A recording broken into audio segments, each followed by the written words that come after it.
You may not know Zhou Dynasty, but you must have heard of Confucius. The Confucianism shaped China for over 2 millennia. Its core is often summed up in one word, ren, meaning compassion, kindness toward others.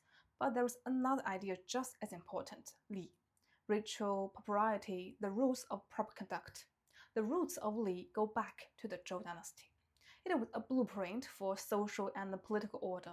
Everyone had a place, ruler and subject, father and son, elder and younger, and each role came with its own duties. If everyone stayed within their role, society could remain harmonious. Confucius once said, 勿从周, I follow the Zhou. In other words, he admired its rights and its vision of social order. So today, let's talk about that order and the world it came from. So why did Zhou create it in the first place? To answer that, we need to look at the dynasty before them, the Shang. The Shang were powerful but brutal. A big part of their authority rested on fear. Military force on one hand, the ritual violence on the other. Shang royal power deeply believed in ancestor worship and divination. In major ceremonies, human sacrifice was carried out on a large scale. Many of the victims were war captives. So the message was clear: submit to Shang or you might end up on the altar. I made a separate video about Shang Dynasty. If you're interested, you could check it out. But fear has a problem. It can force people to obey, but it can't make people truly loyal. Over time, fear can turn into resentment, and resentment can tear a system apart.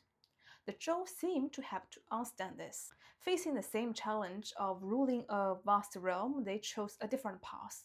They built a system held together by enfeoffment, kinship, and ritual order. The Duke of Zhou, the younger brother of King Wu, the founding king of Zhou, played a central role in shaping the system. The system had three connected parts. First, enfeoffment, the land grant system.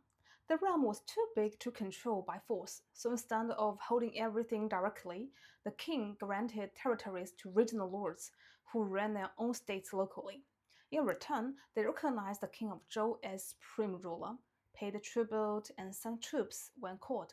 Simple deal: land and power for loyalty.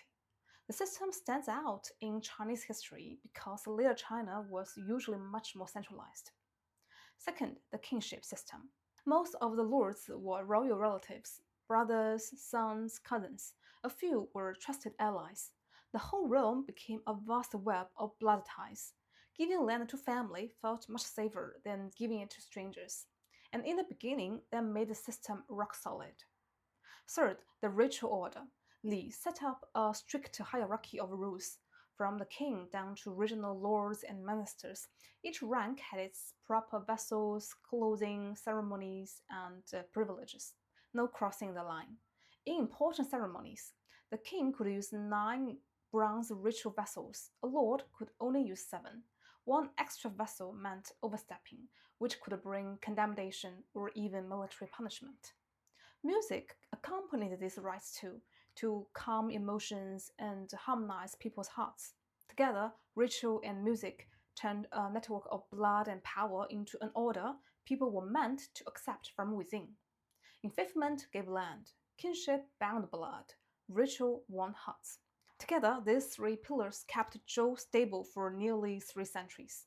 But even the most elegant system can collapse, especially when it's a soft form of control. It depended on kinship and the lords respecting the ritual order, and both could weaken over time. After generations, blood ties grew distant.